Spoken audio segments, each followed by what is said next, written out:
తెలుగులో సీనియర్ నటీనటులైన నరేష్ పవిత్ర లోకేష్ జంట గురించి దక్షిణ భారతదేశంలో ప్రత్యేకంగా పరిచయం చేయాల్సిన అవసరం లేదు.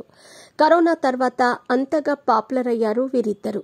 నడి వయస్సులో ప్రేమించుకోవటం, ముద్దులు పెట్టుకోవటం, హక్ చేసుకోవటం, కొత్తగా ప్రేమలో ఉన్న యువతీ యువకుల్లా ప్రవర్తించటం, నరేష్ మూడో భార్యతో వివాదం, కోర్టులో కేసులు ఇలాంటి సంఘటనలన్నీ వీరికి మంచి పాపులారిటీని అందించాయి. ప్రస్తుతం పెళ్లి చేసుకోకపోయినప్పటికీ సహజీవనం చేస్తున్న ఈ జంట లాగానే తెలుగు సినీ పరిశ్రమలో మరో జంట తెరపైకి వచ్చింది. వారెవరో కాదు, నటుడు శ్రీకాంత్ అయ్యంగార్, నటి జ్యోతి.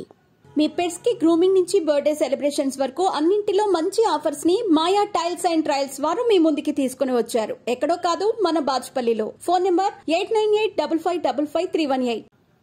శ్రీకాంత్ అయ్యంగార్ 54 సంవత్సరాల వయసులో పెళ్లి ప్రకటన చేస్తూ ఇన్స్టాగ్రామ్ ఖాతాలో పోస్ట్ షేర్ చేశారు. తనకు నటి జ్యోతి ముద్దు పెడుతున్న ఫోటోను షేర్ చేశారు. ప్రస్తుతం ఈ పోస్ట్ సోషల్ మీడియాలో వైరల్ అవుతోంది. అందులో క్రష్ ఆఫ్ మై లైఫ్, మీ దేవుళ్లు మాకు పెళ్లి చేయాలనుకుంటున్నారా అని రాసుకొచ్చారు. దీన్ని బట్టి త్వరలోనే వీళ్ళిద్దరూ పెళ్లి చేసుకోవటం ఖాయమని అర్థమవుతోందని నెటిజన్లు అంటున్నారు. వివాదాస్పద వ్యాఖ్యలు చేయడంతో పాటు వివాదాస్పద పోస్టులు కూడా పెడుతూ శ్రీకాంత్ అయ్యంగార్ నిత్యం వార్తల్లో నిలుస్తున్నారు. సినీ పరిశ్రమలో ఉన్న యువ హీరోలు పెళ్లిళ్లు చేసుకోకుండా కెరీర్పై దృష్టి పెడుతూ వివాహాన్ని ఆలస్యం చేస్తున్నారు. నరేష్, శ్రీకాంత్ అయ్యంగార్ లాంటి వాళ్లు మధ్య వయసులో ప్రేమలు పెళ్లిళ్లు అంటున్నారు.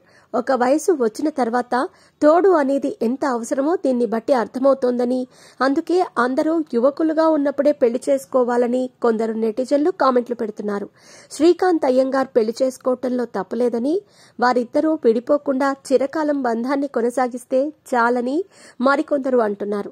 ఏది ఏమైనప్పటికీ వివాదాస్పద శ్రీకాంత్ అయ్యంగార్ త్వరలోనే ఓ ఇంటివారవుతున్నారనే వార్త మాత్రం తెలుగు సినీ పరిశ్రమలో సంచలనంగా మారింది. ఏమైనప్పటికీ తాను అనుకున్న దారిలోనే పయనిస్తాను అనే మనస్తత్వం ఆయనది. రామ్ గోపాల్ వర్మ తరహాలోనే వ్యవహరిస్తూ ఉంటారు.